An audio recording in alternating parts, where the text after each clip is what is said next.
About a year and a half ago, I went to a Dr. Joe advanced retreat. And while we're there, Dr. Joe says, get ready. You're going to experience some wild synchronicities, and serendipities, and wild coincidences. And he wasn't wrong. I have a whole video breaking down all the synchronicities that I experienced at that retreat. And while I was there, I met this girl and started talking to her, and we had a whole bunch of synchronicities together. And one of the, most profound ones, is that I have a son with very severe intellectual disabilities. She had a daughter with severe intellectual disabilities who unfortunately passed away. And I was sitting at the hotel bar with her one night and told the bartender my room number, 1027. And she's like, oh my God, that's my daughter's birthday. And so we took this as a sign from the universe. And we started dating long distance. She lived in California, I lived in Maryland. We dated for a few months, and then she and one of her daughters moved out to Maryland and moved in with me and lived with me for about 6 months. Until a few days before Christmas last year, she broke up with me and went back to her ex-husband. And I had a really, really hard time with that breakup. It took me months to get over that breakup. I had for a period of time, I had a family. We would sit down and eat dinner together every night, and that meant a lot to me, and go out on the weekends and do things as a family. And it just really meant a lot to me, and I had a really, really hard time, really struggled with that breakup. And for the longest time, I was so confused by this. I'm following signs from the universe. I'm seeing these synchronicities, and I'm following them, and I'm committing to them and believing them. And then why does it just lead to more suffering?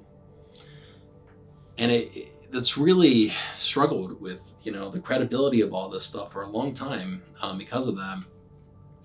And so this week I picked up Eckhart Tolle's A New Earth, and I've been reading that book. And there's a single line in that book that has just got me whirling and just thinking. And in there he says that life gives you the experience that is most helpful for the evolution of your consciousness. So in other words, our suffering is specifically curated for what we most need at that time for our evolution. We attract the suffering to us that we most need. And this is kind of in line with what Dr. Joe talks about as well. He also says that, your thoughts manifest your reality. And, if you have cancer and you have, an illness and challenges in your life, you manifested that. Dr. Joe is a little bit more abrasive about that, but what he's essentially saying is that you're attracting what you need to grow and to continue that evolution. And this has really got me reevaluating synchronicities and signs from the universe, because so many people present signs from the universe as you follow them to have your dream life. It says you want a richness and fame and a love life and new experiences. You follow these signs from the universes and these synchronicities.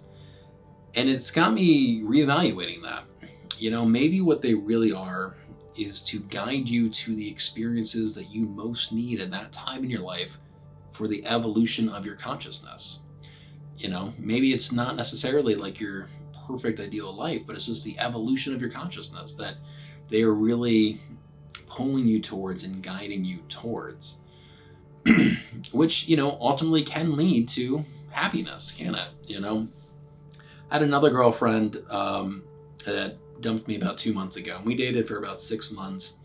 And I had this one really kind of interesting synchronicity with her as well, that she's really obsessed with this one character from a show called Outlander. And the guy's name is James Fraser, and the show takes place in the 1700s in Scotland.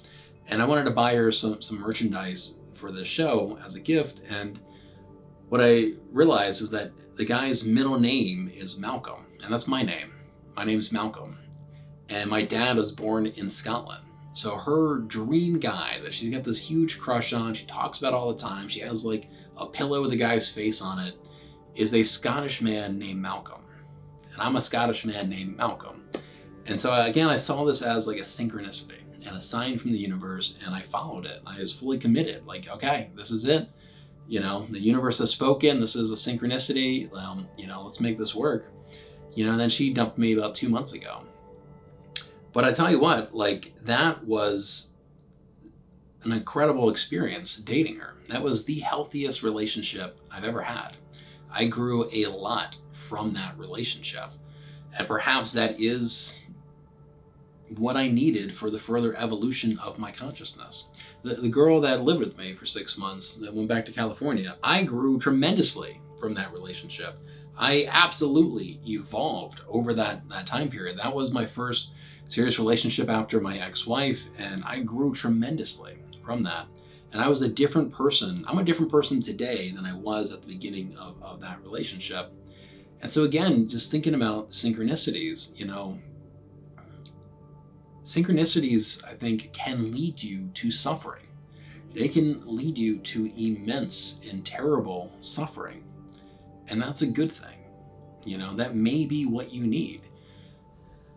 And I think this is all in line with, what the Buddhists talk about, in that you live your life and then you're reincarnated again and again and again until your spirit finally reaches enlightenment. And, it sounds like, what Eckhart Tolle is saying, that you are attracting the suffering that you need to continue that process, to continue evolving. And I really like that perspective quite a bit. He says that suffering serves as two purposes. One is the evolution of your consciousness, right? The growth, right? You grow from suffering. And that's absolutely, absolutely true. And the second purpose of suffering is the burning of your ego. And I've never thought about that before. But, if I think about my son, he's 8 years old now, he has absolutely humbled me. I have absolutely been humbled, by my son. If I think about my divorce, that was incredibly humbling. Like, I suffered a lot from that divorce, and I grew tremendously, and I was incredibly humbled by that whole experience. Now I'm a single parent to a special needs kid. Again, I've grown tremendously, and it was incredibly humbling. And as Eckhart Tolle would say, it's the burning of the ego. And I've absolutely experienced that. Before my son was born, I was in the Air Force, and my last assignment was working at the White House. And I had to work really hard to get that assignment. I had to get recommendations, I had to pass all these tests, pass all these clearances. They're constantly scrutinizing you. And, I felt like I was at the top of my game. And did I have an ego? Of course I did. Yeah, of course I did. I was very driven. I was very attached to this position, very proud of that position. And I had a huge ego. And I have just been incredibly humbled, the last handful of years. And I am a completely different person, and that's a good thing. That's a good thing. I've grown tremendously. My ego has dissolved tremendously because of the suffering that I've experienced. And so I don't know, this is just an interesting perspective, that synchronicities don't always lead to money and vacations and all these things. I think that they can lead to suffering. And in turn, that suffering can lead to growth and the burning away of your ego, which is a good thing.